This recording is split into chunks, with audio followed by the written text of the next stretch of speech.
Good afternoon. My name is Ruth. This is Fay Hollow Homestead, and I'm out in my garden today. I don't know what's going over there. I'm gonna go over there. Here are my turkeys. I have to separate them. Thank you, Don. I have to separate the turkeys for them to be able to eat because the chickens are really mean to them. Like really mean. Hey, sweetie. You doing good?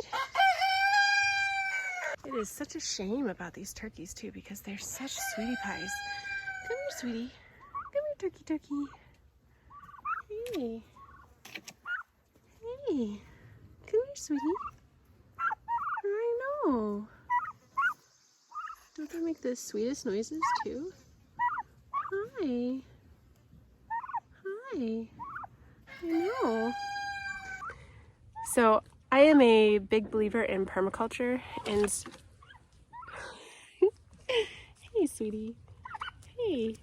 You don't want to swim in that. That's gross. And one of the ways that I fertilize my garden is by my duck pond that I have here. And so my father-in-law took a hose connector and put a connector in here for me. I have a hose that goes to a water catchment barrel for my vegetable garden, and then a hose that goes to my fruit forest.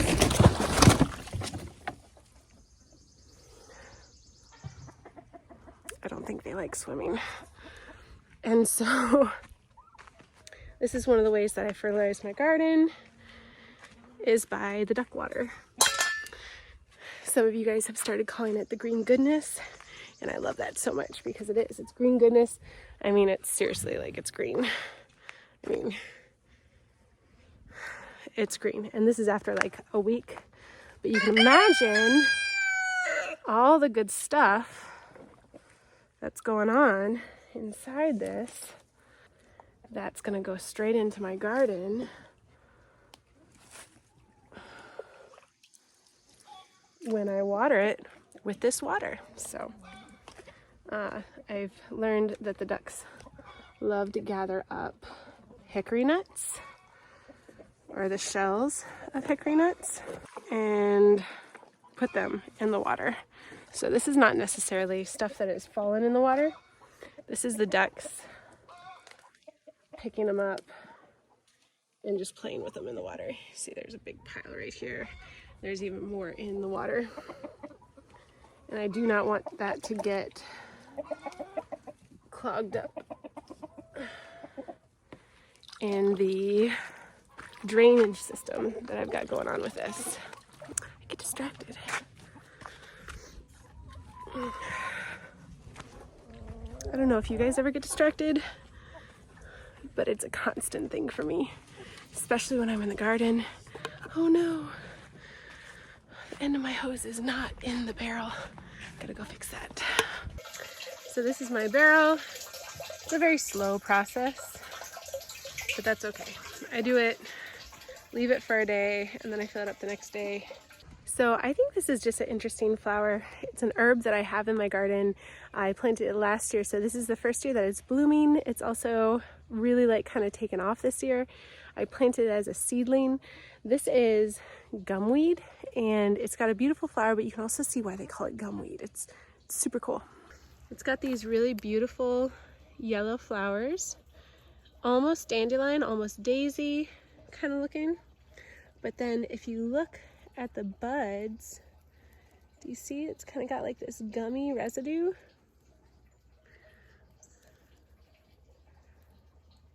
I mean, that's not, it kind of looks like a spit bug or a spittle bug, but it's not. This is just what the flower does in the bud. Now this gummy resinous type thing coming out of the flowers, those buds, that's actually what they use in the medicinal, as one of the medicinal properties of this herb, and they use that for snake bites, which is cool because it blooms during the time when snakes are usually out and about doing their thing the most. And it's kind of a continuous blooming flower, and I just think it's really cool. It's also a native, something that you don't see very often, but it supports a lot of native wildlife and insects. And I talk often about how I don't like to vilify plants. I don't like to, I'm not sold on the whole invasive situation. I really think that invasive species could save our planet. Not that I'm saying go out and plant a whole bunch of invasive species. What I'm saying is don't vilify them. Plants fill a niche that they need to fill because there's an empty void there and that niche needs to be filled. Nature knows what she's doing, and she's not sentimental. That's the thing. Like, I think most of this native, sorry, I could get on a soapbox. I will do another video about natives versus invasives, and probably going to avoid that a little bit because for a while, I don't know. Let me know if you guys want to know about it, because it's probably going to be highly controversial. I'll probably lose like half my subscribers off of that. So anyway, let me know if you want to hear about that. But I don't think that plants are evil, and natives, yes, they're important. They're absolutely important. And probably a huge majority of the plants that I have in this garden and all the gardens around the property are native plants. But then I'm not afraid to plant non-natives as well. So, but I think natives are important. They have a role, and I think invasives have a role as well. And we can't be sentimental so much. Like, if there's a niche that needs to be filled, we need to fill it. Anyway, I'm going to go on a soapbox again. Anyway, okay, so the gumweed is a native, and yes, if you have an option, plant the natives. Do the natives, absolutely, 100%. But I just, see, I'm doing it again. Just don't vilify plants. They're not the bad guys. Although some of these bugs, I could do without the bugs. Look at this beautiful hummingbird moth. I'm slightly devastated, honestly, because hummingbird moths are one of my favorite insects in the garden, and I only just learned this year that the hummingbird moth is the adult stage of the tomato hornworm.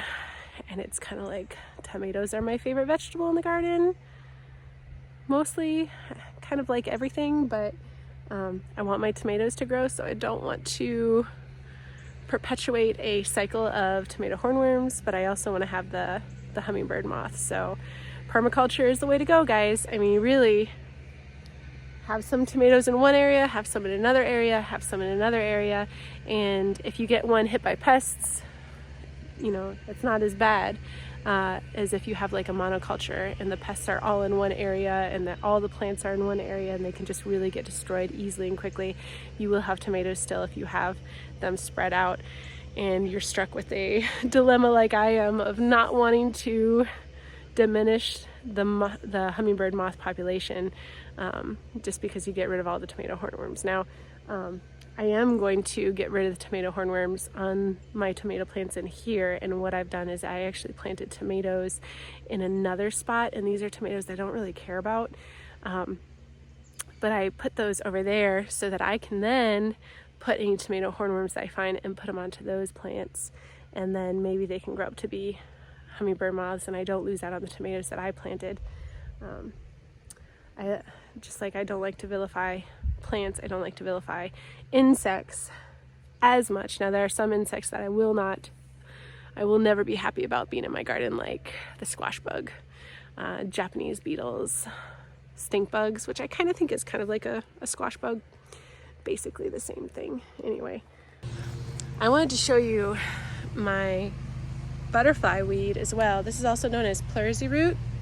This is a native, and since we're talking about pests, I'd like to tell you, last year and the year before, I had these, not as many because I've been spreading the seed and you can see like new little baby ones popping up everywhere, but this time last year, these were devastated, and the year before, devastated by aphids, like completely devastated. There was hardly any blooms, there was hardly any leaves, and I also noticed that there was a ton of ladybug larvae on these. I apologize about the noise, I'm sorry. I didn't do anything about the aphids last year because I didn't want to. I wanted to promote the ladybug population in my garden, and so this is not a food crop for me. I mean, I want it here, it's good for medicine, it's good for monarch butterflies, but where there's a lot of pests, you'll find a lot of predators. And so I knew that if I left these aphids on these butterfly weeds, the ladybug population would boom. And so this year I have seen an incredible amount of ladybugs everywhere, and I haven't had a problem with aphids on anything. And so just letting them be for a couple of years really did a great thing for the whole garden. Now, it's easy to get rid of aphids. I mean, you spray them off with water. You can, there's some vinegar with essential oil sprays that you can do, soap, like you can do stuff that's really easy and inexpensive and not toxic to your garden at all. But is it worth getting rid of the aphids for a season and dealing with aphids all the rest of the seasons because they keep coming back because you don't have predators? Or is it worth letting, one plant or a few plants struggle and then just boosting your predatory population incredibly, and then having your whole garden benefit from that later on? And so in my mind, it's worth it to just kind of let these guys struggle for a couple of years, and now the whole garden is reaping the benefits. And so I cannot wait to see this start getting eaten, because as soon as I start seeing leaves getting chewed away, I know that we're going to have monarch butterfly larvae on here. And that's one of the main reasons why I planted this here, is I want to help the monarchs. There's a lot of milkweed that I planted in my food forest as well. Monarchs are important and they're declining, and so everybody should do their part, right? Thanks for just kind of hanging out with me today. I appreciate it. Thank you for watching today. Thank you for joining me. I hope you guys liked the video. Hit that notification bell, hit the subscribe button, please. That would really help me out a lot. Have a wonderful day and stay blessed.